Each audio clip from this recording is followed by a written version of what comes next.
I lost my 370-day Duolingo streak, and I wanted to share my progress and opinions on learning languages and my experience with Duolingo.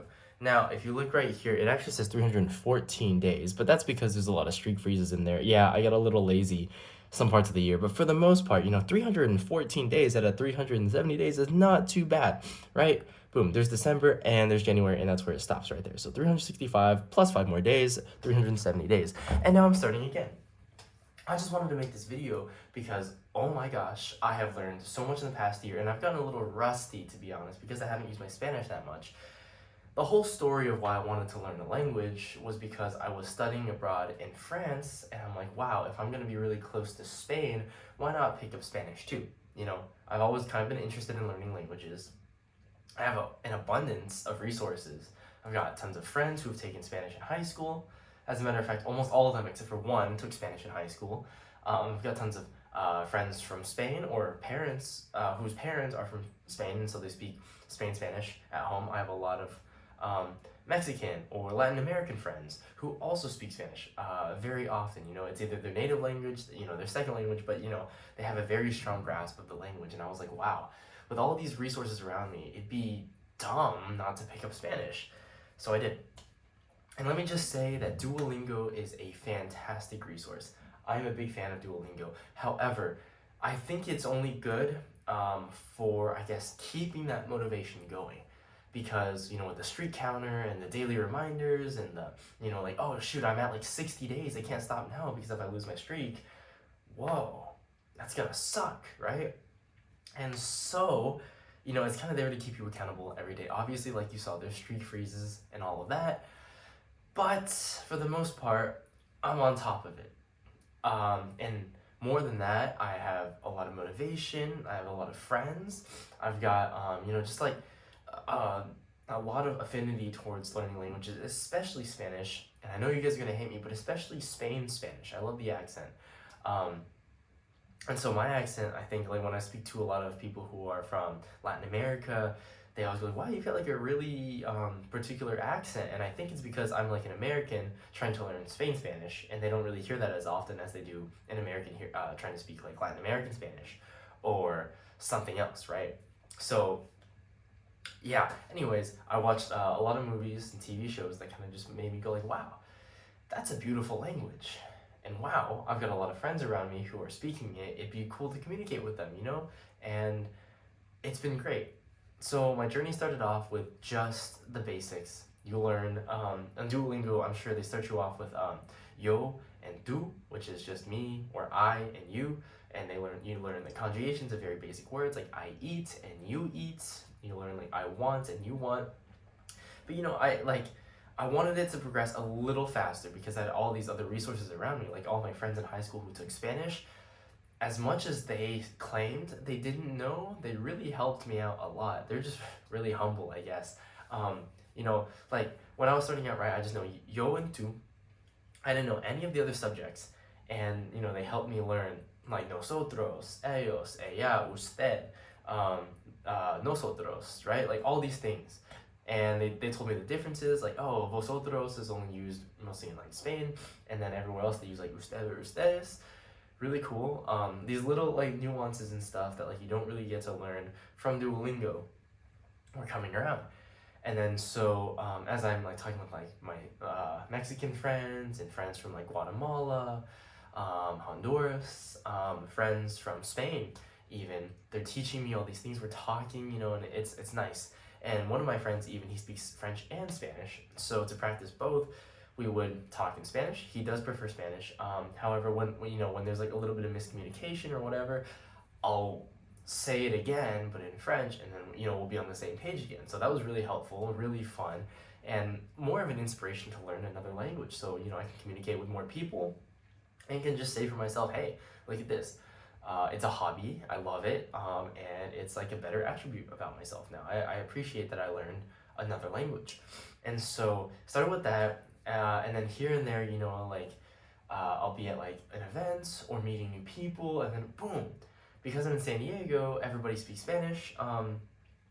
It's just super fun, it's a good time, and everyone is so welcoming.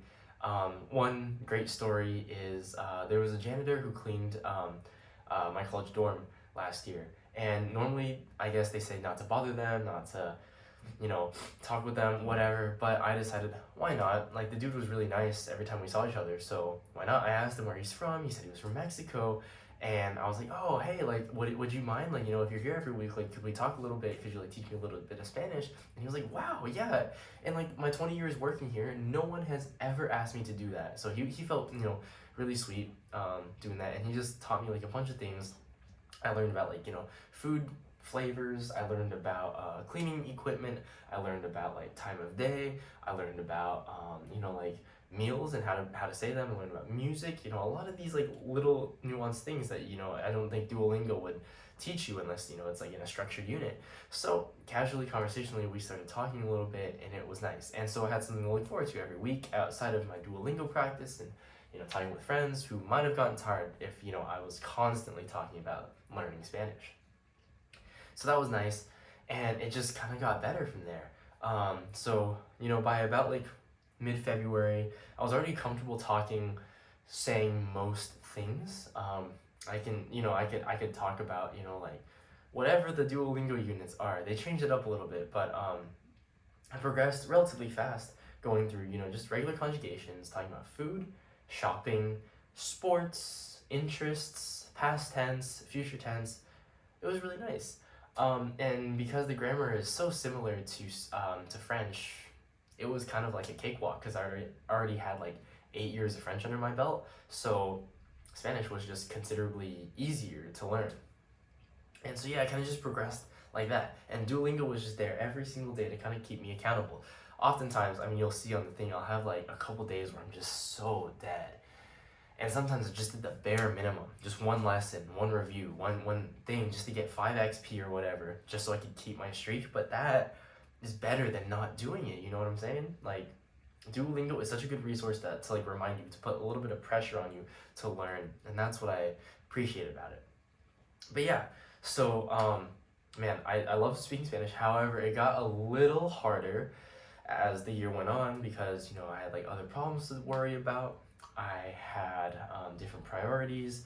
I had I got distracted even because Duolingo makes it really easy for you to like wander a little bit. So I ended up picking up Portuguese. I ended up picking up Italian, German, Hungarian, Russian, Korean, Japanese. Anyways, all of these things weren't super useful, and they only served to distract me from learning Spanish. But what are you gonna do? Anyways, so although I was like demotivated, it was really nice though. Like, once I acknowledged it, I was like, whoa, I can like talk to people whether I'm like ordering food, seeing people on the street. Like, if you go to Balboa Park, there's a lot of like street vendors or a lot of really just like really friendly people on the street. And speaking Spanish with strangers is super fun, super comfortable, and they're always reciprocating the love. No offense to French people here, but it seems like if you speak if you speak French, they're kind of just gonna roll their eyes and be like, okay, like, I guess you speak French, cool, but it's not good, so I'm still gonna judge you. In Spanish, however, like from what I've seen, meeting most Spanish speakers from Latin America or Spain or anywhere else, everyone's always like, oh my gosh, you speak the language, that's so cool. How good is your comprehension? And then they'll start talking, and then they'll switch to Spanish, and then we can have like a little back and forth, right? And then it's just super fun, super wholesome, super great connection. I'll go into like a taco restaurant, and then I'll order in Spanish, and then the guys will be so happy. They'll be like, hey, oh my gosh, this guy speaks Spanish. And then they'll just ask me about my day, what I like, blah blah blah, how was like the flavor of the food, all these things, and it's just such a great feeling. Such a great feeling. It's kind of like, it's hard to be demotivated when the people around you are so motivating, so helpful, so wholesome, so sweet. But yeah, so like that was really fun, and Spanish has just become like it was one of my favorite things to learn and to do as the year progressed. And yeah, so that's pretty much it. I had Duolingo to keep me accountable. And I had friends, I had resources, I had motivation, I had a background in another Romance language. So it kind of just came a little more naturally, right? And now that I'm here, in France. I've been focusing on my French, so technically Duolingo I still have like a 300 some day streak, maybe close to like a 400 day streak now. I'm just not doing it directly with Duolingo because why would I, do like Duolingo French when I could be speaking to native French speakers? So that's what I've been doing. And yeah, now I'm really excited to travel to Spain and test out my Spanish and to just listen to everybody because I am in love with the language and I just, it's so fun. It's so fun. So because I feel like I've reached a conversational fluency in French, I've actually done like a lot better now because of living here for another month. And I've reached conversational fluency in Spanish. I've decided Italy and Portugal are my next destinations, so I should pick those up a little bit more too.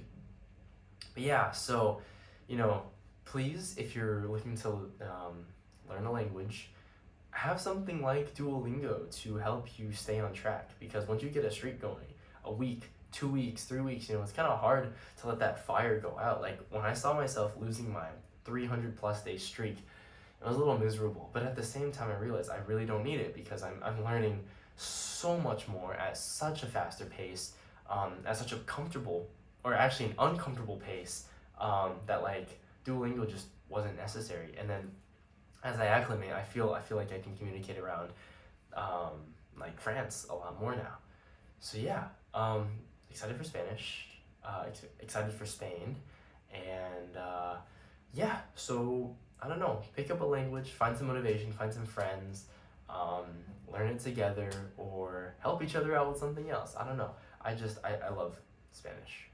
And I don't know why I'm studying abroad in France now, because all I can think about is how much I love Spanish and Spain.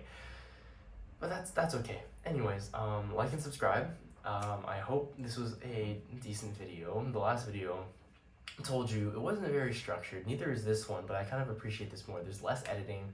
I can kind of just go with the flow, and I guess I can set up some decorations now instead of just sitting on the floor somewhere. But yeah, learn a language, guys.